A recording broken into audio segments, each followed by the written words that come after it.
오늘 함께 읽은 여호수아 7장의 말씀, 여리고 정복 가운데 아간이 하나님께 다 바치라고 했는데 바친 물건을 숨겨두죠.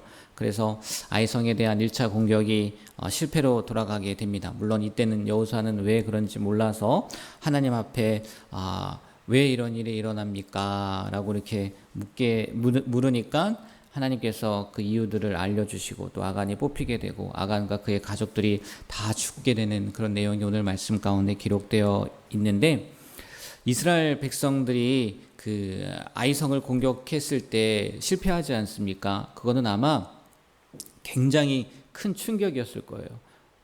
아직도 여리고성을 무너뜨린 그 기억이 생생할 거란 말이에요. 많은 시간을 지난 게 아니었단 말이죠. 그래서 두려울 것도 없었을 것이고, 그러니까 오늘 말씀에서도 보면 3,000명만 가서 이렇게 우리가 하면 충분히 이길 것 같습니다 라는 생각을 가지고 있었으니까. 그런데 그들이 갔지만 오히려 36명의 군인들이 죽고 그리고 두려움에 떨게 되었다는 거죠.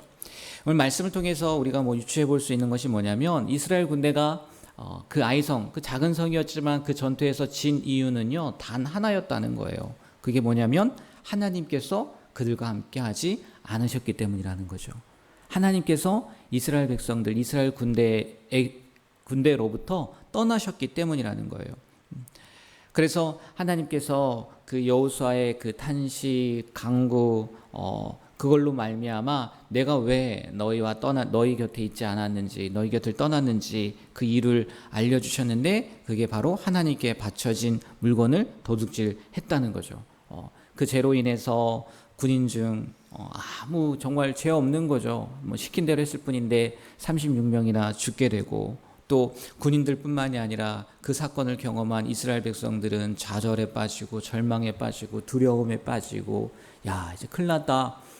여리고성은 무너뜨렸는지 모르겠지만 이 조그만 성 아이성 전투에서 졌으니까 이 가나안 땅에 있는 사람들이 우리를 얼마나 우습게 보겠느냐, 이런 두려움에 빠졌다는 거죠. 그리고 결국 해결은 하지만 여기에서 나오죠. 아골골짜기. 나중에 예수님 십자가를 지으실 때도 이 아골골짜기라는 얘기가 나오지 않습니까? 여기 처음 등장하는 거예요. 이 말씀을 통해서 우리가 몇 가지 알아보려고 하는데, 먼저 5절 말씀을 보면요, 제가 읽어드릴게요. 아이 사람이 그들을 36명쯤 쳐 죽이고 성문 앞에서부터 스바림까지 쫓아가 내려가는 비탈에서 쳤으므로 뭐라고 표현되어 있습니까? 백성의 마음이 녹아 물같이 된지라. 우리 한 두 장만 앞으로 넘겨서 5장 1절 한번 볼까요? 여호수아 5장 1절. 이 말씀 다 같이 한번 읽어보도록 하겠습니다. 요단 서쪽의 아모리 사람의 모든 왕들과 여호와께서 요단물을 이스라엘 자손들 앞에서 말리시고 우리를 건너게 하셨음을 듣고 마음이 녹았고 이스라엘 자손들 때문에 정신을 잃었더라.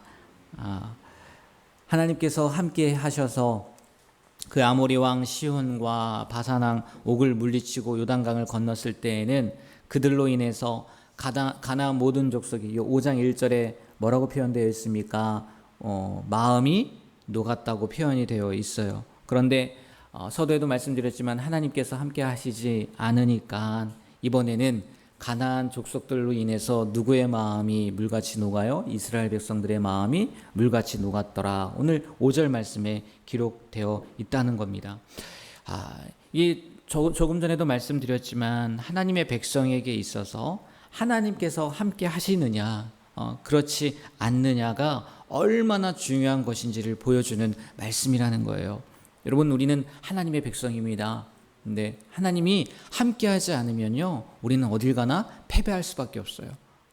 한번 나와 하나님이 함께 하시고 계신지, 아니 내가 하나님을 붙잡고 있는지 오늘 말씀을 통해서요 철저하게 한번 생각해 보셨으면 좋겠어요. 매일 똑같은 삶을 살지만 그 똑같은 삶 가운데에서도요 우리가 승리의 삶을 살 수도 있고요 실패의 삶을 살 수도 있다는 거예요. 뭐 이스라엘 백성들처럼 이런 급박한 전쟁 가운데 있지 아니한다 할지라도요, 우리가 하나님을 한순간이라도 놓치면요, 우리의 삶 가운데에서요 실패의 삶이 될 수밖에 없다는 거예요. 오늘 여호수아 7장 5절의 말씀, 그리고 5장 1절의 말씀이요 오버랩 되어서 우리의 생각 가운데 늘 기억되었으면 좋겠어요. 하나님이 함께 하시니까 적들이 마음이 물같이 녹았고, 하나님이 함께 하지 않으니까 오히려 나의 마음이 물같이 녹았구나. 여러분, 어떤 문제 앞에서 어떠세요? 지금 내 마음이 물같이 녹고 있습니까? 아니면 그 문제가 하나님 앞에 물같이 녹을 거를 믿고 기대하며 살고 있습니까? 오늘 이 여호수아 7장 말씀을 통해서 이 말씀을 기억하셨으면 좋겠어요. 그리고 또 하나는 6절부터 15절까지의 말씀을 보면요, 이 아이성 전투의 패배로 인해서 여호수아가 옷을 찢고 하나님께 간절히 기도함으로 말미암아 왜 이런 일이 생겼는지 알게 됩니다. 그래서 하나님께서 그 해결 방법을 가르쳐 주시잖아요. 야, 내일 지파별로 다 나와서 도둑질을 누군가 도둑질을 했으니까 아간이라고 가르쳐 주지 않으셨어요. 알면서도 누군가가 도둑질을 했으니까 지파별로 나와서 제비를 뽑고, 또 그 뽑힌 지파 가운데에서 가족들이 나와서 뽑고, 그리고 마지막 뽑힌 사람이 그 범인이야 라는 방법을 알려주셨다는 거예요. 만약이라는 경우는 늘 성경을 통해서 보지만 없지만, 만약 아간이 이러한 소식을 듣고 아마 삽시간이 퍼졌을 거예요. 근데 이렇게 내일 이러한 일들이 일어날 거다라는 소식을 듣고 아마 아간이 바로 와서 여호수아에게 제가 이런 죄를 졌습니다, 제가 이런 잘못을 했습니다 라고 고백했다면, 아간은 그 범죄로 말미암아 죽을 수밖에 없었을지 모르겠지만 어쩌면요, 만약이라고 표현을 했지만 가족들은 살지 않았을까, 그에게 속한 것들은 살지 않았을까라는 생각을 하게 됩니다. 그리고 이 문제를 통해서요, 우리가 늘 누굴 생각하냐면 아간을 생각해요. 아간. 제가 지금 이야기한 것처럼. 그런데 한번 이 시간에 왜 하나님께서는 굳이 이러한 방법을 선택을 하셨을까? 그걸 한번 고민해 보셨으면 좋겠어요. 다 아신단 말이에요.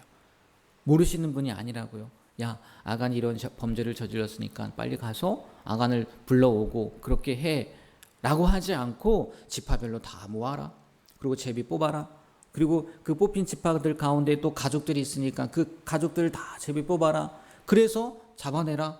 왜 이렇게 말씀하셨을까? 아마 첫 번째는 아간에게 기회를 주시기 위함일 수도 있을 것 같기는 해요.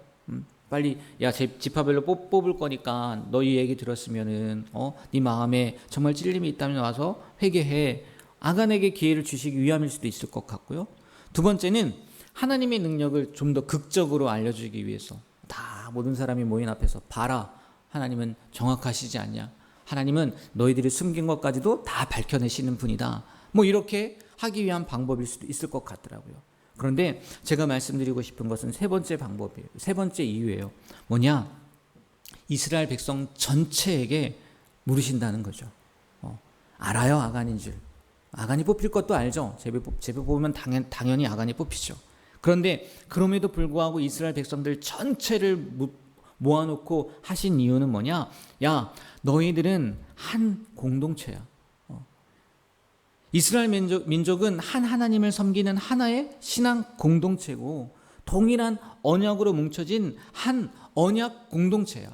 그렇기 때문에 한 사람의 죄라 할지라도 그 죄로 말미암아 모든 백성들이 고난을 당하는 거고, 그 죄로 말미암아 모든 백성들이 고통 가운데 있는 거야 라는 것을 더 명확하게, 확실하게 알려주시기 위함은 아닐까라는 생각이 들더라고요.